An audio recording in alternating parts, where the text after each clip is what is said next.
Okay, start करते हैं paper solving. ठीक है, देख कभी भी जो यूपीएससी का अपना पेपर रहता है उसको जैसे पेपर मिले ना, तुझे 3 चीजों का बहुत इंपॉर्टेंट ध्यान देना है। ठीक है, यूपीएससी पेपर मिलते ही तुझे 3 चीजों का बहुत मेजर ध्यान देना है। पहली चीज, कभी भी जब तू क्वेश्चन पढ़ और समझ में ऐसा लगे कि वो क्वेश्चन मैंने उस टॉपिक से मतलब रिलेटेड ही नहीं है, मतलब मैंने कभी वो टॉपिक उठाया ही नहीं है। ठीक है, कभी वो टॉपिक उठाया नहीं है, लेकिन ऐसा लगे कि उसमें से एक भी अगर पॉइंट, जैसे तीन तीन ऑप्शन दिए हैं और 3 में से कोई भी एक ऑप्शन के बारे में तुझे इंफॉर्मेशन है, ठीक है, 3 में से किसी भी एक ऑप्शन के बारे में इंफॉर्मेशन है, तो वो सही है या गलत है उसे देख करके तुरंत क्या कर लेना, बाकी के ऑप्शन को एलिमिनेट कर देना। ठीक है, बाकी के ऑप्शन को क्या करना, एलिमिनेट कर देना। तो पेपर सॉल्व करने में पहला चीज याद रखना कि दिमाग में हमेशा बनाए रखना कि मैं इसे एलिमिनेशन मेथड से कर सकती हूँ। ठीक है, तो एक चीज याद रखना, एलिमिनेशन मेथड। एलिमिनेशन अभी समझाऊंगा कि देख एलिमिनेशन कैसे होता है। ठीक है, एलिमिनेशन। दूसरी चीज याद रखना कि जब भी कभी किसी क्वेश्चन में ना एकदम एब्सोल्यूट स्टेटमेंट दिया हो, एब्सोल्यूट मतलब जैसे ओनली, हाँ, नॉट, ठीक है, ओनली, नॉट ऐसे दिया हो, तो वो स्टेटमेंट 95% गलत होते हैं। ठीक है, 95% क्या होते हैं, वो स्टेटमेंट गलत होते हैं। देख उसको क्या कहते हैं हम लोग, एब्सोल्यूट स्टेटमेंट। एब्सोल्यूट स्टेटमेंट जैसे कि ओनली, ठीक है, ओनली केवल हो, या नॉट, ठीक है, नॉट, बात समझ में आ रही, नॉट।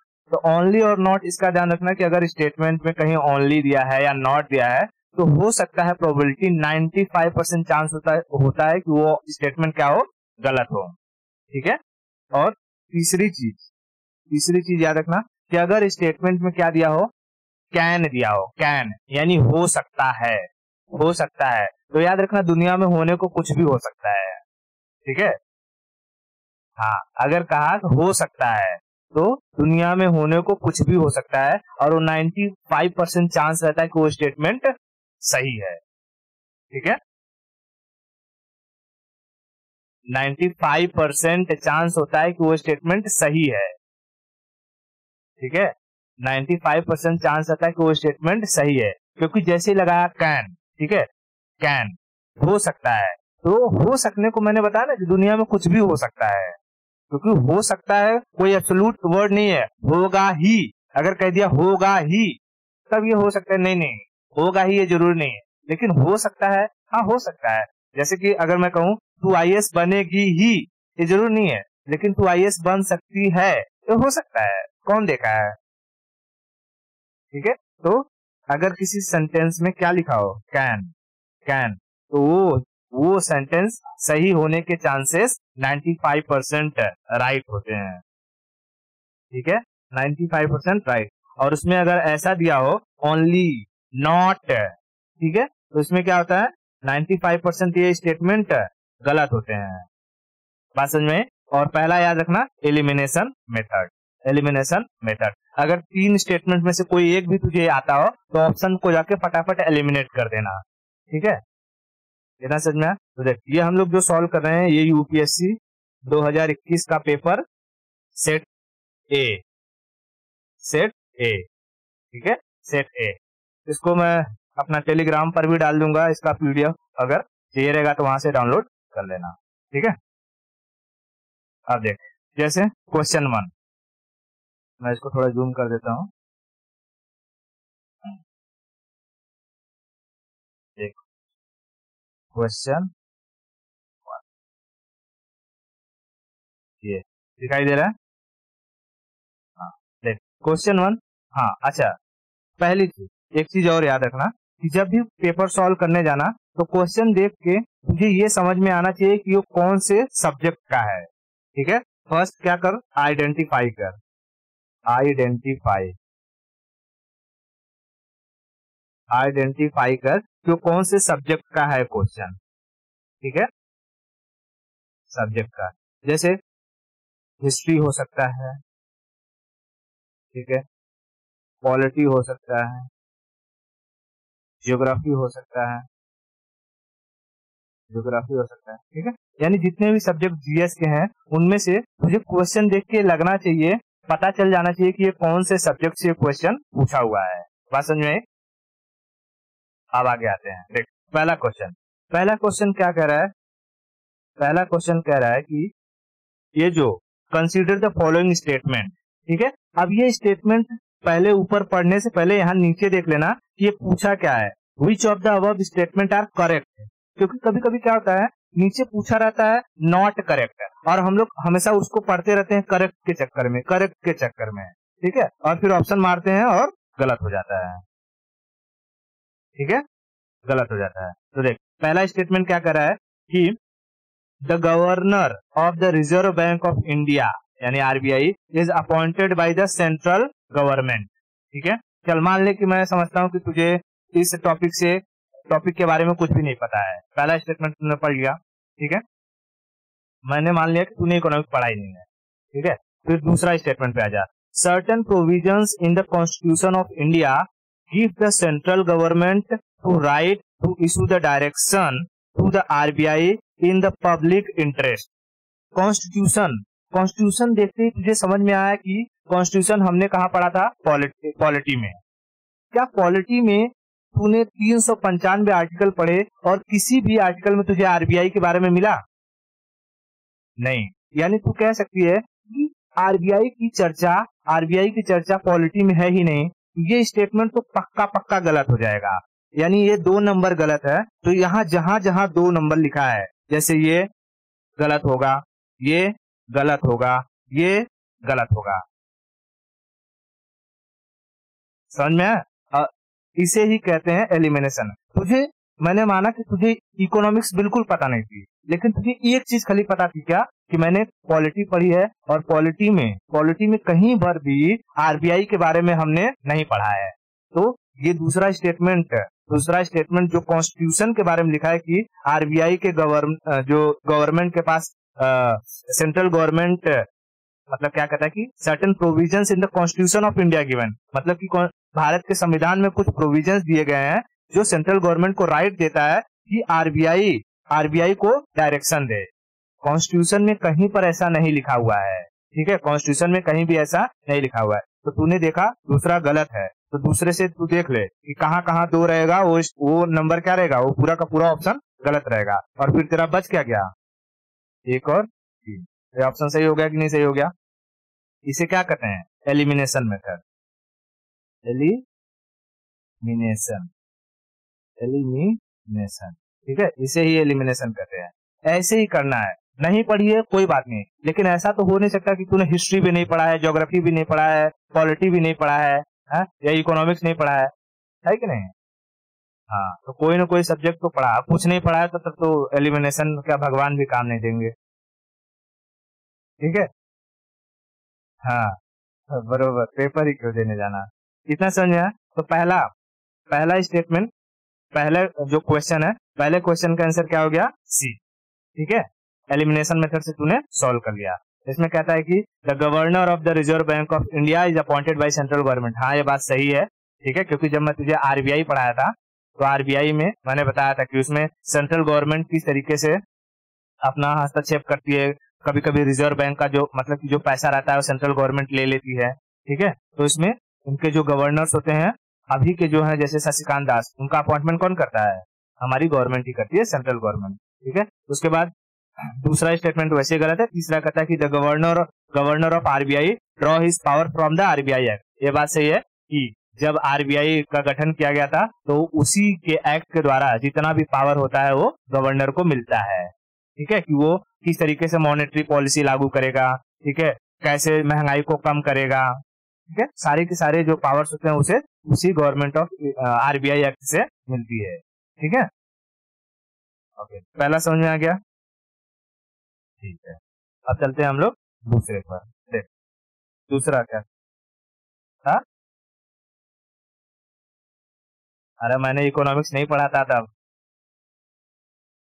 और ना ही पॉलिटी पढ़ा था। हाँ, ठीक है। उसके बाद दूसरे क्वेश्चन पे आते हैं। दूसरा क्वेश्चन कहता है कि with the reference of casual worker. Casual worker कौन होते हैं पता है? जो जैसे कि तेरा घर बनता है कभी कभी, तो मिस्त्री लोग आते हैं कि नहीं? हाँ, तो क्या मिस्त्री का जो कि कोई फिक्स्ड काम है कि नहीं नहीं तुमको इतने महीने में इतना दिन और इतने घंटे काम करना ही करना है। किसी का घर बन रहा हो तो मिस्त्री आएंगे, काम कर लेंगे। तेरे घर में कोई फर्नीचरिंग का टूट फूट हो गया तो तू किसी को बुला लेगी। नल वल टूट टाट गया तो नल वाले को बुला लेगी। मतलब ऐसे वर्कर्स जिन्हें कभी कभी काम मिलता हो, ठीक है, मतलब जरूरत पड़े तभी आते हो, उन्हें हम क्या कहते हैं? Casual worker. ठीक है, कैजुअल। जैसे कोई ऑफिस में जा, हाँ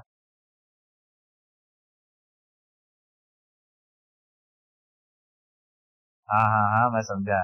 ठीक है, तो कैजुअल वर्कर उन्हें ही कहते हैं। अब जैसे जो ऑफिस जाता हो वो क्या है? वो कैजुअल नहीं है, वो रेगुलर वर्कर है ना? रेगुलर वर्कर है, क्योंकि उसको 9 से 6 ऑफिस जाना है, रोज जाना है, संडे सैटरडे छुट्टी है। ठीक है, तो ऐसा है। तो यही कहता है कि with reference to the casual worker employed in India consider the following statement. और उसके बाद देखना क्या पूछा है, विच स्टेटमेंट आर करेक्ट। ठीक है, करेक्ट के बारे में। तो कहता है कि all casual workers, all casual workers are entitled for the employees provident fund. देख, अभी पीएफ वगैरह तो पढ़ाया नहीं हो, लेकिन बाद में पढ़ाऊंगा, अभी समझाता हूँ। पहले देख यहाँ क्या लिखा, all casual workers are entitled. ठीक है, all casual workers are entitled for the employees provident fund coverage. मतलब कह रहा है कि जितने भी कैजुअल वर्कर्स हैं, गवर्नमेंट ने उनके लिए भी प्रोविडेंट फंड की सुविधा दी है। ठीक है, प्रोविडेंट फंड क्या होता है? जैसे कि जब तू काम करती है तो तेरा कुछ कुछ पैसा गवर्नमेंट काटती रहती है। अगर जैसे तेरा भाई कंपनी में काम करेगा तो देखेगी, उसको कहेंगे कि अगर 1 लाख सैलरी है उसकी सालाना, तो उसमें से 1 लाख नहीं देंगे, उसको 90,000 ही देंगे। कहेंगे कि तुम्हारा पीएफ कट गया है। हाँ, बाद में जब तुम बूढ़े बूढ़े हो जाओगे तब तुमको कुछ कुछ पैसा आता रहेगा। ठीक है, तो वही पीएफ के बारे में कहा है कि जितने कैजुअल वर्कर है, सब सारे के सारे लोगों के लिए पीएफ की सुविधा है, कवरेज है। दूसरा कहता है कि all casual workers are entitled for the regular working hour. देख, रेगुलर वर्किंग आवर, अभी मैंने तुझे बताया कैजुअल वर्कर का क्या मतलब होता है। क्या सारे के सारे कैजुअल वर्कर्स को regular working our and over time payment मिलता है? ये जरूरी है? नहीं, ये जरूरी नहीं है। कि हो सकता है कि कुछ लोग ऐसे हों जो ओवर टाइम करवा लेते हो लेकिन पैसा नहीं देते हो। ठीक है, ओवर टाइम करवा लेते हो लेकिन पैसा नहीं देते हो। कुछ लोग हैं जिनको रेगुलर काम ही नहीं मिलता है, एक दिन काम करेंगे तो 4 दिन घर पर बैठेंगे, है कि नहीं? तो यहां से ये स्टेटमेंट क्या हो जाता है तेरा? गलत। और जैसे ही ये स्टेटमेंट गलत होगा तो तू एलिमिनेट कर सकती है कि नहीं कर सकती है? ये गया, ये गया, ये गया, क्या बचा? एक और चीज। ठीक है, जैसे ही तुझे लग जाए एलिमिनेशन मेथड बहुत मजेदार चीज है। अगर तुझे समझ में आ गया, ठीक है, कि हाँ ये चीज गलत है, तो तू तुरंत बिना तीसरा चौथा स्टेटमेंट पढ़े ही तू क्या कर सकती है? आंसर को निकाल सकती है। ठीक है, इतना समझ में आया? ओके, आगे चलते हैं और यहाँ समझते हैं तीसरे नंबर पे। ठीक है, देख तीसरा नंबर क्या कहता है, which among the following steps is most likely to be taken at the time of economic recession. अब देख, इकोनॉमिक तू बाकी का चीज छोड़ दे, खाली क्या याद रख? रिसेशन। और रिसेशन का डिफिनेशन मैंने तुझे क्या बताया था? जब मार्केट में पैसा बढ़ जाए तो क्या कहेंगे? इन्फ्लेशन, महंगाई। और जब मार्केट में पैसा घट जाए तब रिसेशन। तो तुझे याद रखना है कि पैसा मार्केट में क्या होना चाहिए? कम होगा। तो यहाँ क्या कहा है कि which among the following step is most likely to be taken at the time of economic recession. यानी कि अगर ये पैसा कम हुआ है मार्केट में और रिसेशन आया है, तो रिसेशन से उभरने के लिए हमें क्या करना होगा? पैसे को बढ़ाना होगा या घटाना होगा? बढ़ाना होगा। तो तुझे डेफिनेशन याद है, ये डेफिनेशन याद रख। अब इसके अकॉर्डिंग टू स्टेटमेंट को पढ़। ठीक है, स्टेटमेंट को पढ़, क्योंकि इसमें तू एलिमिनेशन तो लगा नहीं सकती, 1 2 3 4 दिया नहीं है ऐसे। अब इसमें तुझे मोस्ट एक्यूरेट वाला लगाना होगा, मोस्ट एक्यूरेट आंसर क्या होगा, ठीक है। तो देख कह रहा है कि cut in the tax rates accompanied by increase the interest rate. देख ऊपर का तो कहा कि ठीक है टैक्स में कमी कर दो, लेकिन फिर कह रहा है कि इंटरेस्ट रेट को बढ़ा दो, इंटरेस्ट रेट को बढ़ा दो। अगर बैंक वाले अपना इंटरेस्ट रेट बढ़ा देंगे तो कोई लोन लेने जाएगा, और लोन लेने नहीं जाएगा तो मार्केट में पैसा आएगा। तो क्या ये काम हो सकता है रिसेशन को कम करने के लिए? नहीं हो सकता। फिर इसमें कहता है कि increase the expenditure on public project. जो पब्लिक प्रोजेक्ट है, पब्लिक प्रोजेक्ट जैसे कि कोई ब्रिज बन रहा है, ठीक है, तो एक काम करो बहुत सारे ब्रिज बनाने के लिए चालू कर दो। गवर्नमेंट का है कि बहुत सारा ब्रिज चालू करो, और जब बहुत सारा ब्रिज बनना चालू होगा तो बहुत सारे लोगों को रोजगार मिलेगा, और जब बहुत सारे लोगों को रोजगार मिलेगा तो बहुत सारे लोगों को पैसा मिलेगा, और पैसा मिलेगा तो मार्केट में पैसा आएगा, तो मंदी धीरे धीरे जाएगी, कम होगी। तो ये चीज हो सकता है, अभी मैं ऐसे मानता हूं कि हो सकता है, ठीक है, ये चीज हो सकता है। आगे पढ़ लेते हैं। कहता है कि increase in tax rate accompanied by, साथ साथ reduction in the interest rate. अब देख इंटरेस्ट रेट को तो तुमने कम किया लेकिन टैक्स को बढ़ा दिया, क्या ये हो सकता है? नहीं, ये बिल्कुल नहीं हो सकता है, ठीक है, ये बिल्कुल नहीं हो सकता है। उसके बाद एक मिनट,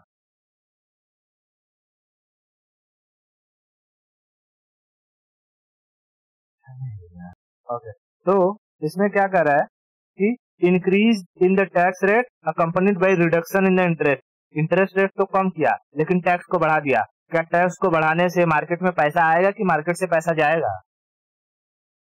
जाएगा। तो ये भी ऑप्शन नहीं हो सकता है। और डी कहता है कि reduction in the expenditure in the public project. अगर जैसे कि पब्लिक प्रोजेक्ट में तुम कमी कर दोगे तो भाई लोगों को रोजगार वैसे कम हो जाएगा, लोगों को रोजगार कम हो जाएगा तो पैसा कम हो जाएगा, और पैसा कम हो जाएगा तो मंदी और आ जाएगी, ठीक है, यानी डी भी नहीं हो सकता है। तो ऑप्शन सबसे बेहतरीन ऑप्शन क्या रहेगा?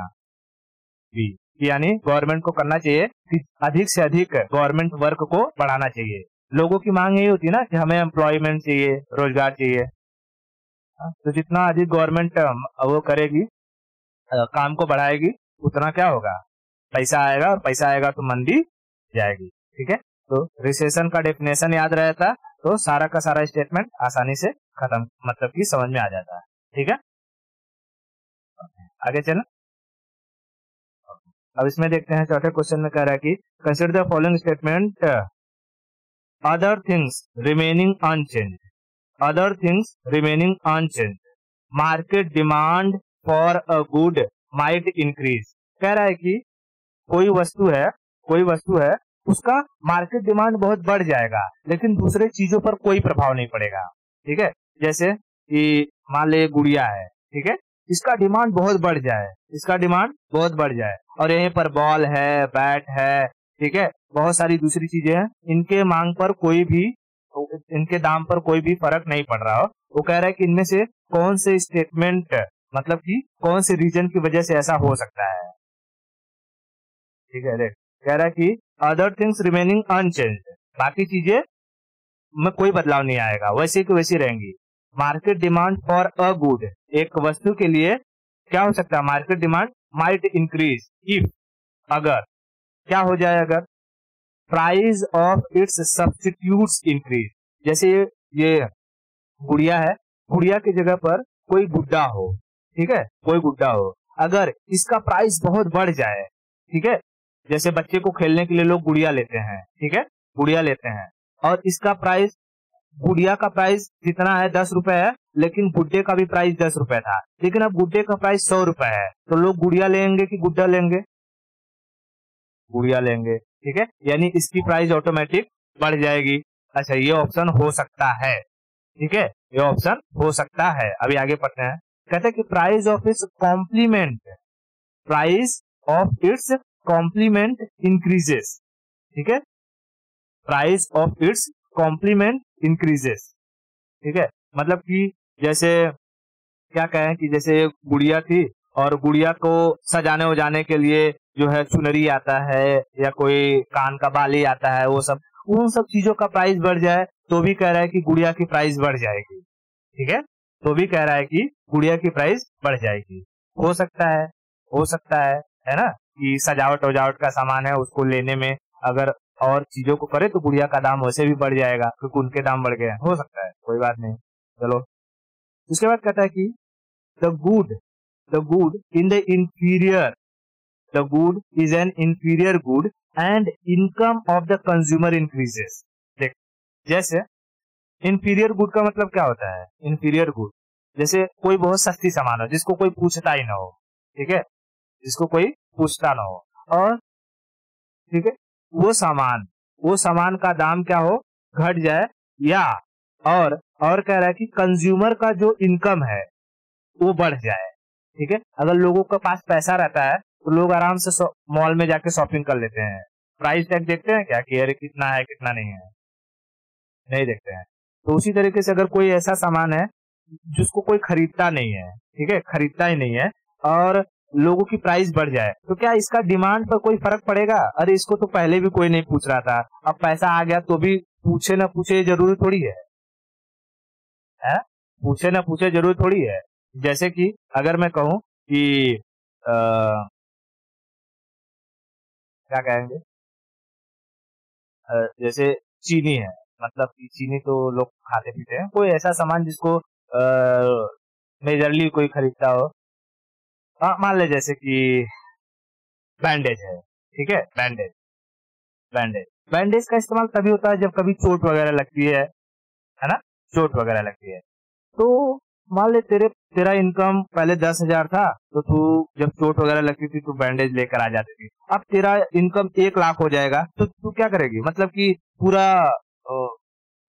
मेडिकल स्टोर से पूरा बैंडेज लाके भर लेगी कि बैंडेज का दाम उससे बढ़ जाएगा? नहीं, मतलब इनकम बढ़ने से और इंफीरियर चीजों के दाम के घटने से कोई लेना देना नहीं है। ठीक है, तो जो तीसरा स्टेटमेंट है ये तो पूरी तरीके से गड़बड़ है। ठीक है, ये तीसरा स्टेटमेंट पूरी तरीके से गड़बड़ है। तो हम क्या कर सकते हैं कि यहां से ये चला गया, ये चला गया, ये चला गया, क्योंकि इसमें 3, ठीक है, 3 है कि नहीं, 3 है, तो ये तीनों तो ऑटोमेटिक चला जाएगा। और बचा क्या? 1 और 4। और ये बात सही है कि अगर किसी भी वस्तु की दाम एकदम घट जाए, इट्स प्राइस फॉल, जैसे अगर मार्केट में सोने का दाम घट जाए तो लोग उसको खरीदेंगे कि नहीं खरीदेंगे? एकदम डिमांड बढ़ जाएगा उसका, है ना, एकदम डिमांड बढ़ जाएगा। और वहीं पर पहला भी चीज क्या कर रहा है कि price of it's substitute increases, जैसे सोने से महंगा चांदी हो जाए तो लोग क्या खरीदेंगे? सोना ही खरीदेंगे। तो पहला और चौथा स्टेटमेंट सही है कि नहीं है? ठीक है, तो तू इसमें भी एलिमिनेशन मेथड लगा सकती थी, और वैसे भी अगर कॉमन सेंस थोड़ा सा यूज करेगी तो समझ में आ जाएगा कि अच्छा हाँ ठीक है क्या नहीं है, बस समझ में। तो चौथे का आंसर क्या हो जाएगा? ए। ठीक है, 1 and 4, 1 and 4। इतना क्लियर हुआ? ओके, आगे आते हैं। पांचवे पर, ठीक है, पांचवा दिखाई दे रहा है इधर। ओके, पांचवा क्या कर रहा है कि पांचवा कर रहा है with reference of urban cooperative bank. मैंने कोऑपरेटिव बैंक के बारे में बताया, 2 होते हैं, अर्बन होते हैं, रूरल होते हैं, है ना, अर्बन होते हैं, रूरल होते हैं। तो urban cooperative bank, consider the following statement, they are supervised and regulated by local board set up by the state government, set up by the state government. क्या अर्बन कोऑपरेटिव बैंक को लोकल बोर्ड जो कि देखती है कि आरबीआई देखती है? RBI देखती है। ठीक है, दुनिया भारत में कितने भी बैंक हो, ठीक है, चाहे जोन से भी बैंक हो, सिर्फ एक ही बैंक है जिसको आरबीआई ध्यान नहीं देती है। ठीक है, नॉन नॉन ये क्या बोलते हैं उसको,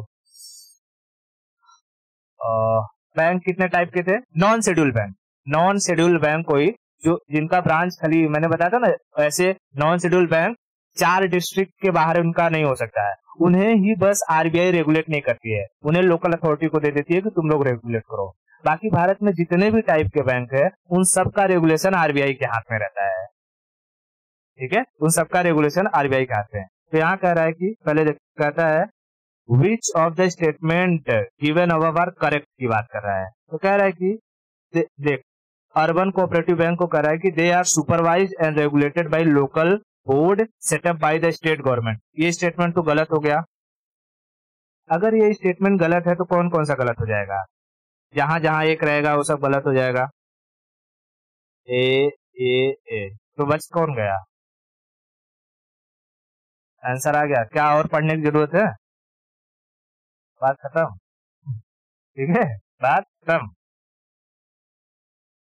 ठीक है। तो बस खाली बोल बेवकूफ, टॉपिक पता रहेगा तभी एलिमिनेशन कर सकती है।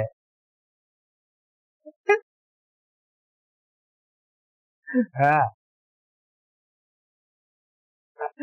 और वो एलिमिनेशन वही कर सकता है जिसे टॉपिक पता रहेगा, ठीक है। तो इसीलिए टॉपिक पढ़ना जरूरी है। ये देख, जब तुझे टॉपिक अच्छे से पता रहेगा ना तो तू आराम से जो कि मान लेगी और कोई भी टाइम नहीं जाएगा। नहीं तो हर एक स्टेटमेंट को 10 बार पढ़ेगी, दिमाग खाचड़ फाचड़ हो जाएगा।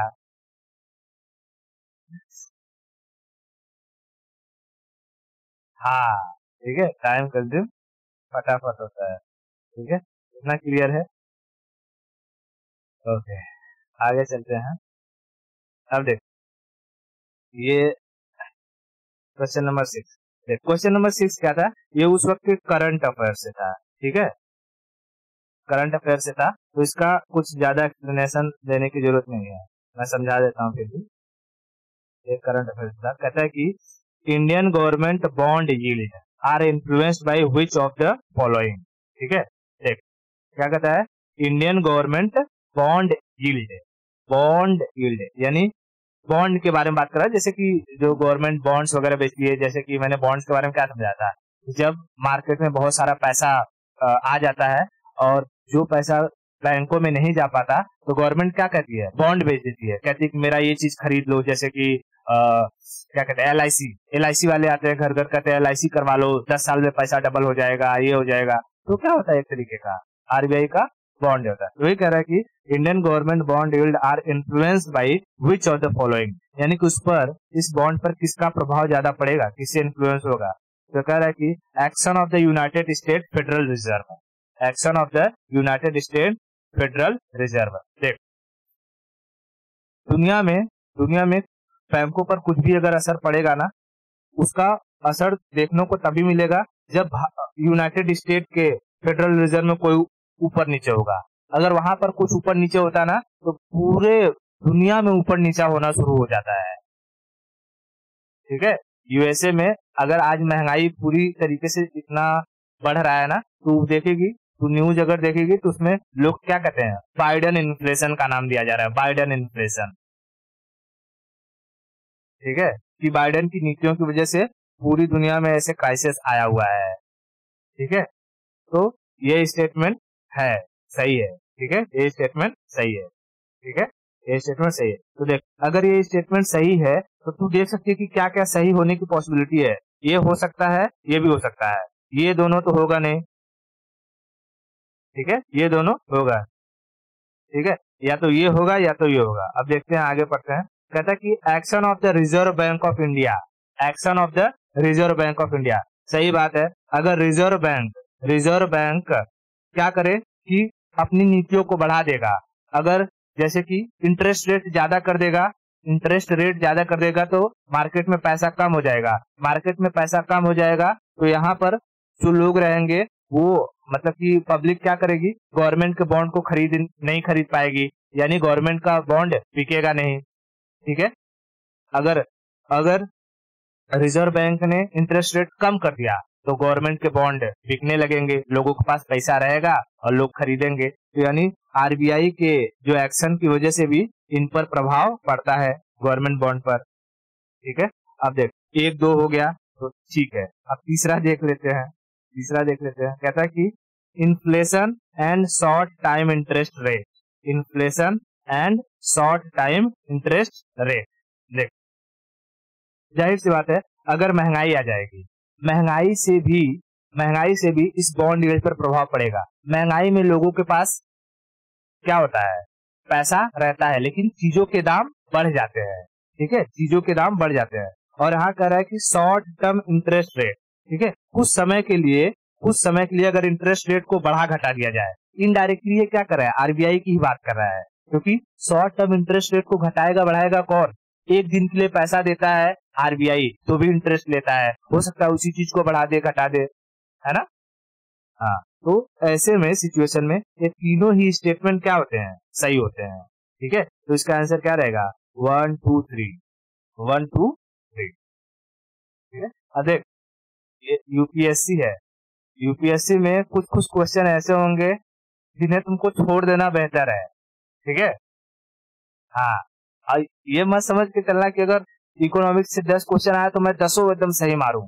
हाँ, कोशिश करो जो आ रहा है पहले फटाफट उसको निपटा लो, उसके बाद जब टाइम बच जाए तब उसको क्या करो, थोड़ा देखो, एनालाइज करो और फिर ट्राई करो उसको करने के लिए। ठीक है, हाँ, तो हमेशा याद रखना, देख 100 क्वेश्चन आते हैं, 100 क्वेश्चन, ठीक है, ये 100 क्वेश्चन, और 100 क्वेश्चन में से कोशिश करना कि सिर्फ मैं 60 ही अटेम्प्ट करूं। 60 अटेम्प्ट कर लिया अच्छे से ना, 60 अगर अच्छे से अटेम्प्ट कर लिया, पासिंग मार्क्स क्रॉस हो जाएगा, क्योंकि यूपीएससी का जो पासिंग मार्क्स कट ऑफ रहता है 50% ही रहता है, चाहे वो मेंस हो चाहे प्री हो।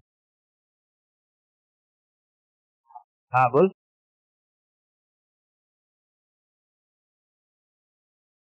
क्या नहीं पागल है क्या, प्रीलियम्स का मेंस से कोई लेना देना नहीं है लास्ट मेरिट लिस्ट में।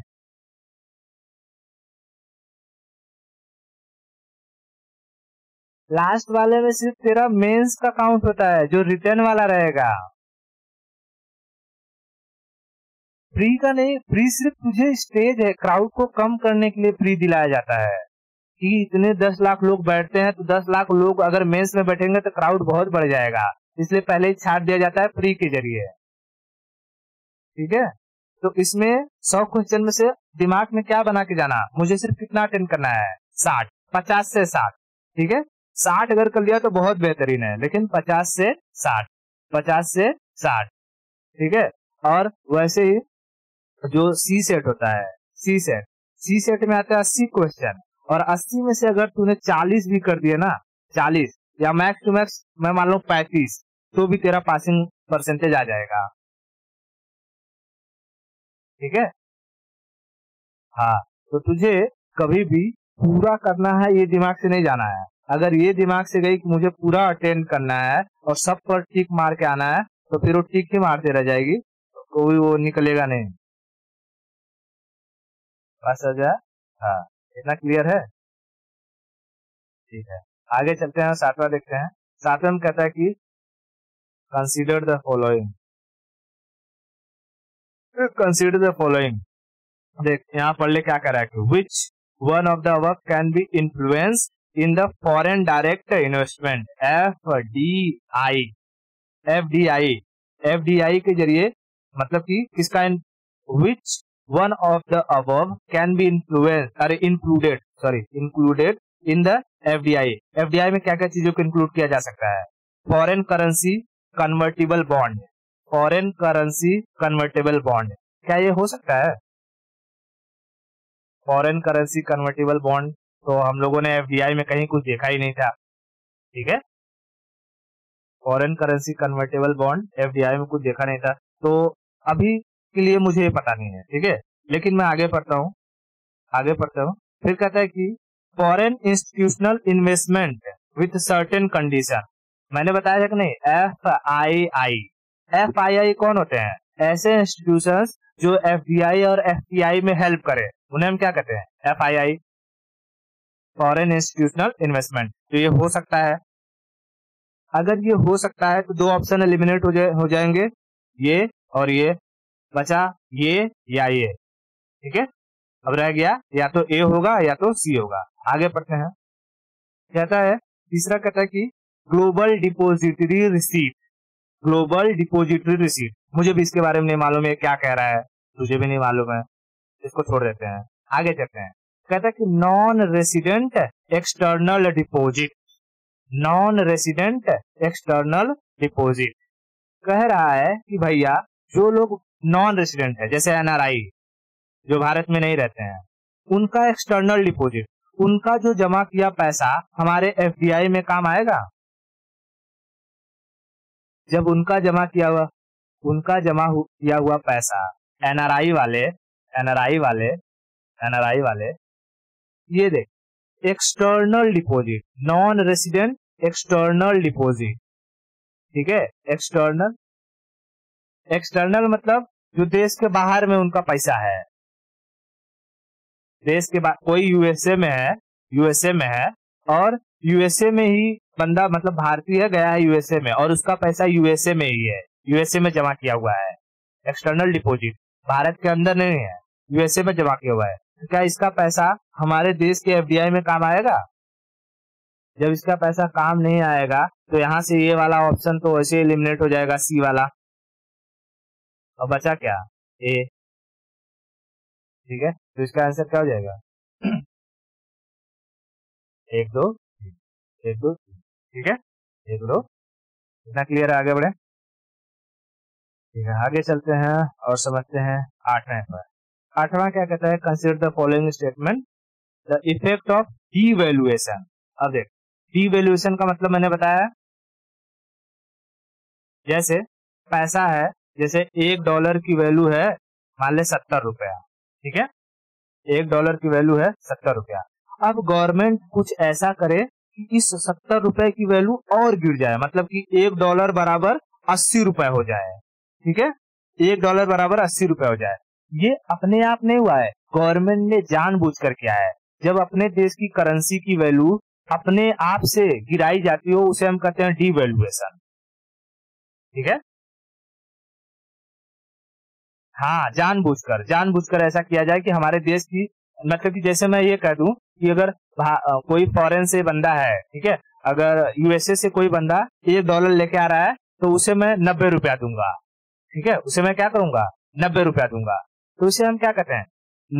नॉर्मली तो जो मार्केट रेट के हिसाब से 70 रुपया चलना चाहिए, ठीक है, 70 रुपया चल रहा है, जैसे मैं एक एग्जांपल ले रहा हूँ। लेकिन अगर भारत गवर्नमेंट ये डिक्लेयर कर दे कि अब अगर कोई $1 देगा तो मैं उसे 80 रुपए दूंगा, 80 रुपए, तो ये भारत गवर्नमेंट ने 10 रुपया जानबूझ के गिराया ना। हाँ, तो जब जानबूझ के गिराया जाता है तो उसे कहते हैं डीवैल्यूएशन, ठीक है, करेंसी का डीवैल्यूएशन। अब देख उससे क्या होता है, ठीक है, उससे क्या होता है, देख, जब करेंसी तेरे देश की करेंसी जब गिर जाती है, मतलब उसकी वैल्यू कम हो जाती है, तो जाहिर सी बात है, ये देख, ये इंडिया है और ये यूएसए, ठीक है, यूएसए।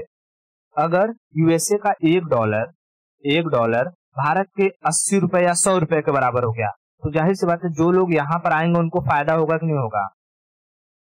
वो अपना यहाँ आएंगे और फटाफट देश में क्या कर सकते हैं? इन्वेस्टमेंट कर सकते हैं, ठीक है, देश में इन्वेस्टमेंट कर सकते हैं। और हम लोग क्या कर सकते हैं? हम लोग यहाँ से सामान, जो भी चीज बनेगा वो सामान क्या हो जाएगा? सस्ता हो जाएगा, चीप, और यहाँ से सामान धका-धक क्या कर सकते हैं? एक्सपोर्ट कर सकते हैं, ठीक है। तो देखो, जब डीवैल्यूएशन किया जाता है तो एक्सपोर्ट के लिए तो बहुत अच्छा होता है, एक्सपोर्ट के लिए बहुत अच्छा होता है, लेकिन अगर हमें इंपोर्ट करना हुआ तब इंपोर्ट के लिए बहुत बुरा हो जाएगा, क्योंकि जहां पर तुम एक चीज मंगाने के लिए पहले 70 रुपए देते थे, अब तुमने पैसा गिरा दिया है, अब तुम 100 रुपए दोगे, ठीक है, 100 रुपए दोगे, तो तुम्हें देख, एक्सपोर्ट में फायदा, इंपोर्ट में घाटा, और देश में आएगा एफडीआई, उससे फायदा, ठीक है। तो वही कह रहा है कि डिवैल्यूएशन ऑफ करेंसी से क्या क्या चीजें हो सकती हैं। तो देख, इसमें कह रहा है कि improve the competitiveness of the domestic export in the foreign market। सही बात है, एक्सपोर्ट में जो कि बढ़िया वो होता है, अपने को फायदा होता है, ठीक है। और अगर एक सही है तो क्या क्या सही होने के चांसेस है? कौन से ऑप्शन एलिमिनेट हो गए? ये और ये एलिमिनेट हो गए, बचा ए और बी, ठीक है, ए और बी। अब दूसरा कहता है कि increase the foreign value of domestic currency, increase the foreign value of domestic currency. क्या कर रहा है? Increase the foreign value of domestic currency. तो मेरे को नहीं समझ में आ रहा है क्या कह रहा है, तो नहीं समझ में आ रहा है, अब उसको जान दे। तीसरा पढ़ते हैं। तीसरा कह रहा है, तीसरा तो वैसे भी गलत है क्योंकि तीन गलत ही है, ठीक है। बचा इसमें कह रहा है कि increase the foreign value of domestic currency.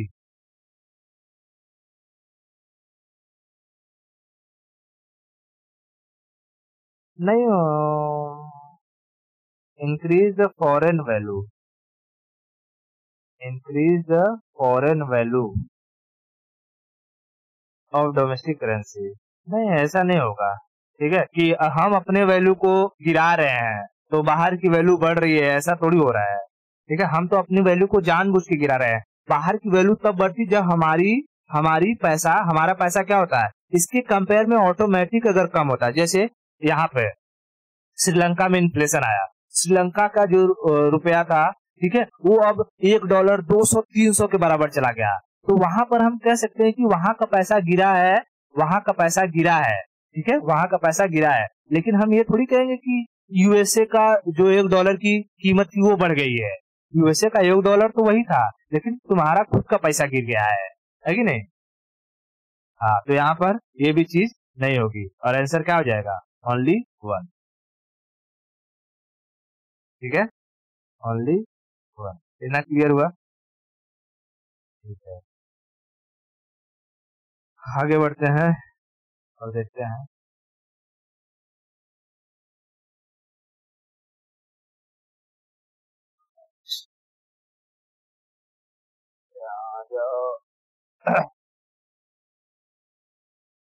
ये नवा नवा क्या कर रहा है कि which one of the following effect of creation of black money.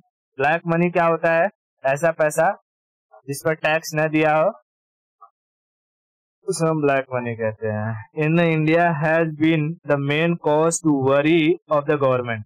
Bharat में ब्लैक मनी बढ़ने का मेन रीजन गवर्नमेंट के लिए क्या है, वही कह रहा है। Creation of black money in India has been the main cause to worry of the government.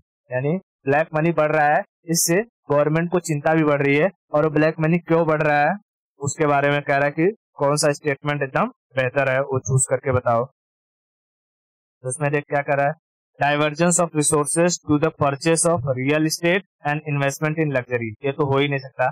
अगर पैसा आ रहा है उस पैसे से मैं रियल एस्टेट में इन्वेस्टमेंट कर रहा हूँ या लग्जरी चीजों को खरीद ले रहा हूँ, इससे ब्लैक मनी थोड़ी बढ़ेगी, क्योंकि मैं जितना लग्जरी चीजों को खरीदूंगा उतना ज्यादा जीएसटी दूंगा,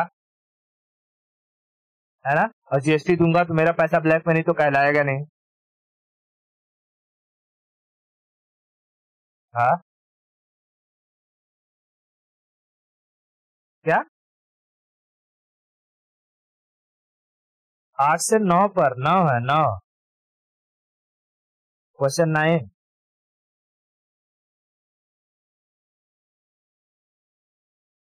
क्वेश्चन 9 तू कहाँ ध्यान दे रही है? उधर नहीं, इधर इधर, ठीक है, 9 पे, 9 पे, ठीक है, 9 पे। तो इसमें क्या कह रहा है ब्लैक मनी में क्या ऐसा हो सकता है कि divergence of resources to the purchase of real estate and investment in luxury. मैं पैसा आया मेरे पास और मैं उसे धकाधक 4 व्हीलर गाड़ी ले रहा हूँ, बंगला खरीद ले रहा हूँ, तो क्या उससे मेरा ब्लैक मनी होगा? नहीं, वो सब चीजें तो दिख जाएगा ना, ट्रांजेक्शन जैसे ही जैसे होगी सारी की सारी चीजें पता चल जाएगी। मैं गाड़ी खरीदूंगा तो भी जीएसटी भरूंगा धकाधक 28%, है कि नहीं? तो ये तो हो नहीं सकता। दूसरा कहता है कि investment in the productive activity and purchasing the previous stone and jewellery.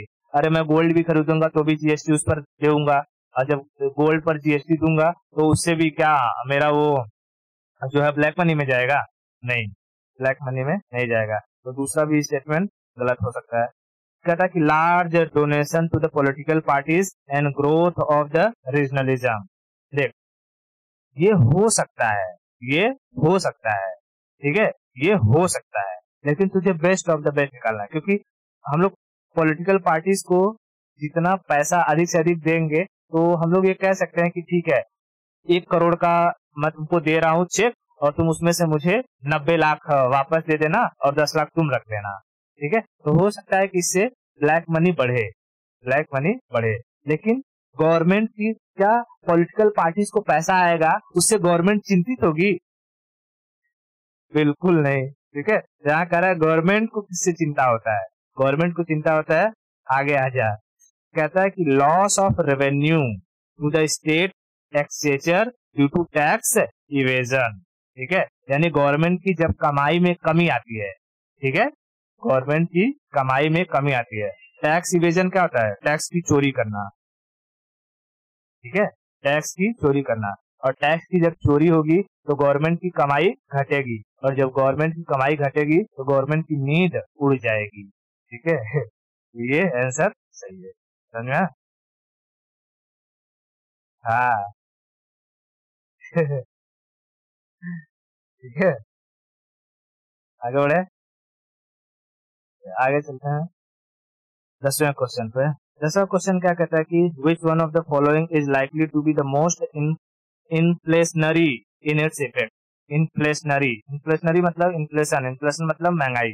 सबसे अधिक महंगाई कब बढ़ेगी, सबसे अधिक महंगाई इनमें से कब आएगी, ठीक है, ये सारे ऑप्शन में से कब आएगी। पहले इसको पढ़ते हैं, इसमें भी best of the best choose करना है। कहता है कि repayment of the public debt, repayment of the public debt, public debt का अगर तुम्हें रीपेमेंट करना है तो पैसा तुम्हारा जाएगा ही, ठीक है। तो इसमें से महंगाई तो बढ़ेगी नहीं, ये हो नहीं सकता है। कहता है कि borrowing from the public to finance a budget deficit, लोगों से पैसा लेना और फाइनेंस मतलब कि जो बजट है उसके घाटे को तुम्हें खत्म करने के लिए लोगों से पैसा बोरो करना, इसमें भी नहीं होगा, क्योंकि लोगों के पास पैसा आ नहीं रहा है, लोगों से ही पैसा जा रहा है, ठीक है, लोगों के पास से पैसा जा रहा है। फिर कहता है कि बोरोइंग, जहां भी बोरोइंग आएगा तो यानी पैसा गवर्नमेंट के पास जा रहा है, तो महंगाई नहीं बढ़ेगी, ठीक है, महंगाई नहीं बढ़ेगी। यहाँ कहता है क्रिएशन ऑफ न्यू मनी मतलब नई करेंसी छाप रहा है to finance a budget deficit helicopter money, ठीक है, तो इससे जरूर क्या होगा, महंगाई बढ़ेगी, ठीक है। तो ये सब टॉपिक पढ़ाया हुआ है अपना, ठीक है। तो इसका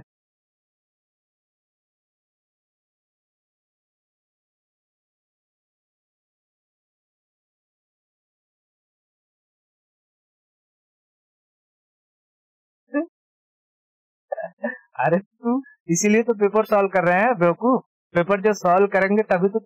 क्या तूने इससे पहले मतलब कि वो पढ़ते टाइम तूने सारे क्वेश्चंस देखे थे क्या पढ़ते टाइम? तो कैसे लिंक होगा? तो भी मैं कुछ कुछ क्वेश्चन बताता था तुझे कि देख अच्छा इस टाइप का क्वेश्चन पूछा हुआ है, हिस्ट्री वगैरह में दिखा देता था कि हाँ देख ऐसा क्वेश्चन पूछा हुआ है। तभी तो मैंने कहा कि अब बस जितना पढ़ना था पढ़ लिया, अब हम क्या करेंगे, पेपर सॉल्व करेंगे, ठीक है। तो पेपर सॉल्विंग बहुत इंपॉर्टेंट है, ठीक है। 11 पे आते हैं। 11 में देख, ये भी नया कंसेप्ट मतलब कि ये भी करंट का ही, ठीक है, करंट का ही था, करंट का। इसमें कहता है कि money multiplier in the economy increases, money multiplier in the economy increases with which one of the following. कहता है कि ये पहले मनी मल्टीप्लायर का मतलब समझ। मनी मल्टीप्लायर का मतलब होता है कि बैंक से निकला कोई पैसा, बैंक से निकला कोई पैसा कितनी बार बैंक में वापस आ रहा है, उसे हम लोग क्या कहेंगे, मनी मल्टीप्लायर, ठीक है। बैंक से निकला कोई पैसा कितनी बार बैंक में घूम फिर के वापस आ रहा है, उसे हम मनी मल्टीप्लायर कहेंगे, बात समझ में? तो देखिए इसमें कह रहा है कि increase in the cash reserve ratio in the bank, cash reserve ratio को बढ़ाने से क्या बैंक का पैसा घूम के बैंक में आएगा? पहले सारा स्टेटमेंट पढ़ ले, ठीक है। इंक्रीज इन द स्टेटोरी SLR, ये भी CRR, ये किसे देना होता है, CRR तुम्हें रिजर्व बैंक को देना है, SLR अपने पास खुद रखना है, तो दोनों वैसे ही चले जाएंगे। उसके बाद कहता है कि increase the banking habit to the of the people, ठीक है, इसको पढ़, banking habit of the people. अगर लोग धकाधक बैंक में आएंगे जाएंगे तो बैंक में पैसा आएगा जाएगा, आएगा जाएगा, आएगा जाएगा, ठीक है, आएगा जाएगा। और चौथा पढ़ ले, increase in the population of the country, हट इससे तो बिल्कुल लेना देना नहीं है। पॉपुलेशन बढ़ने से बैंकिंग का क्या लेना देना है? हाँ? तो इसमें आंसर क्या होगा? सी। जितने भी लोग, जितना अधिक से अधिक लोग बैंकों में आएंगे, उनकी हैबिट को लगा दो, आओ पैसा लो पैसा दो, पैसा लो पैसा दो, और बैंक में पैसा आएगा जाएगा, आएगा जाएगा, वही क्या कहलाता है? Money multiplier. ठीक है, आगे बढ़ते हैं। 12वां कहता है with reference to the Indian economy demand pull inflation. मैंने इन्फ्लेशन कितने टाइप के बताए थे?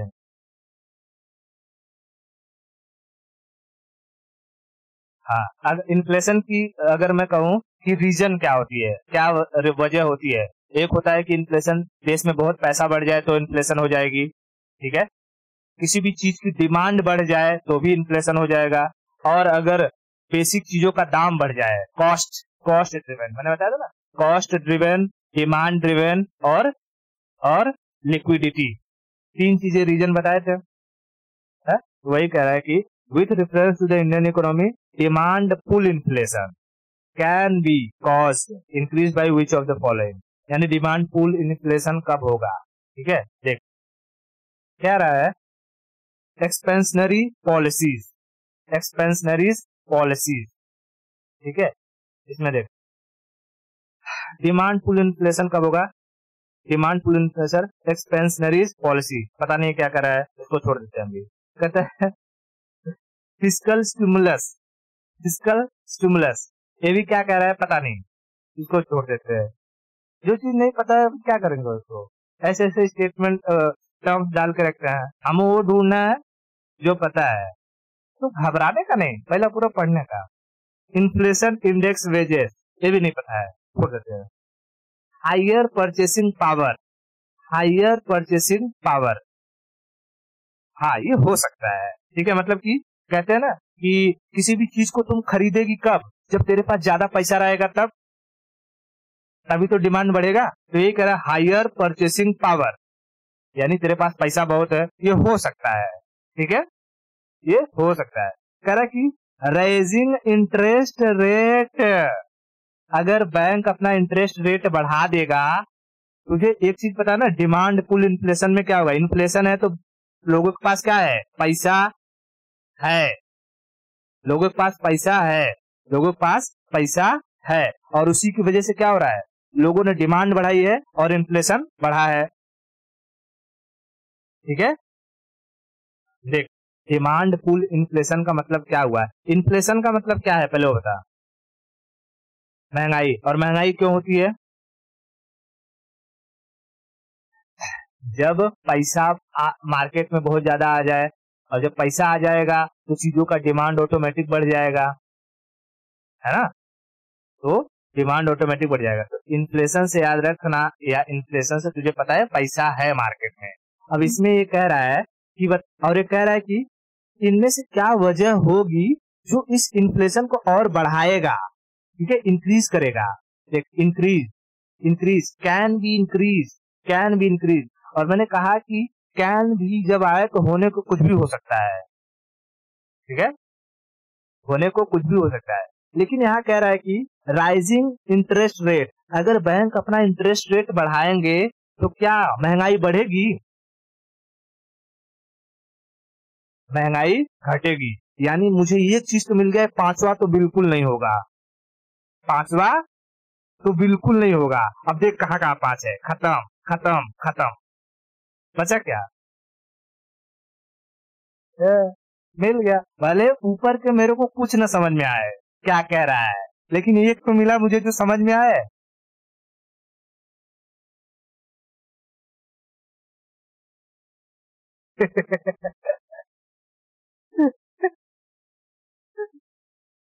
ठीक है, तो जो पेपर नहीं सॉल्व करेगा उसके साथ यही होगा, पेपर सॉल्व करना, और कैसे पेपर सॉल्व करना है ये बहुत इंपॉर्टेंट है, समझे?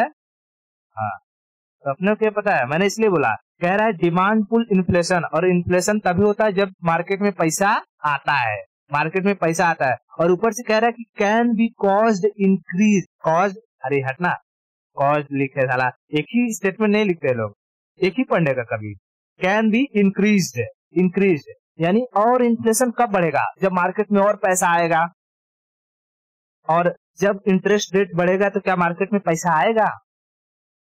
नहीं। यानी पांचवा तो गलत है, धकाधक 3 ऑप्शन गलत हो गए और बच गया एक ऑप्शन, आंख बंद करके मार के चले आने का। ठीक है, आगे चलें,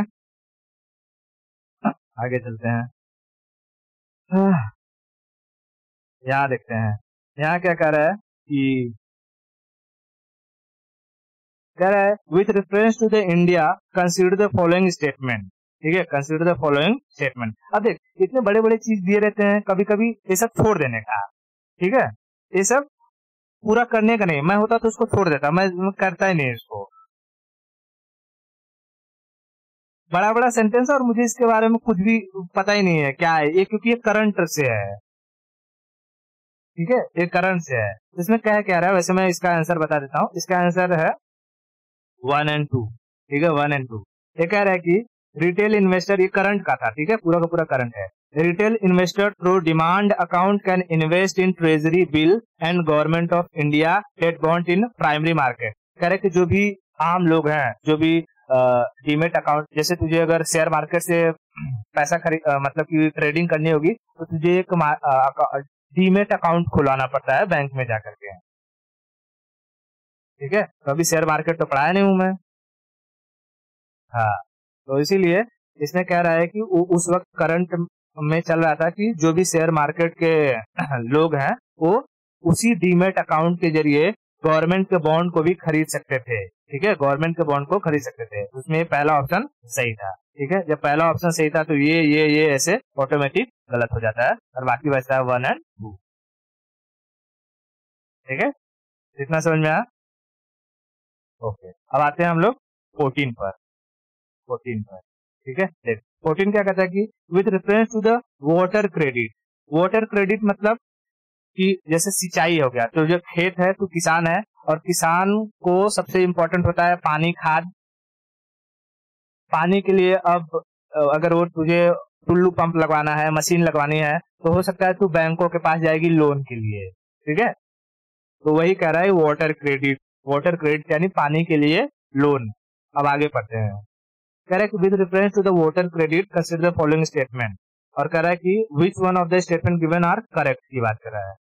पहला पढ़ रहा है, पहला पढ़ कि it put micro finance tool to work in the water and sanitation sector. तुझे पता है, सही बात है, मैंने ये बताया कि वाटर क्रेडिट का मतलब क्या।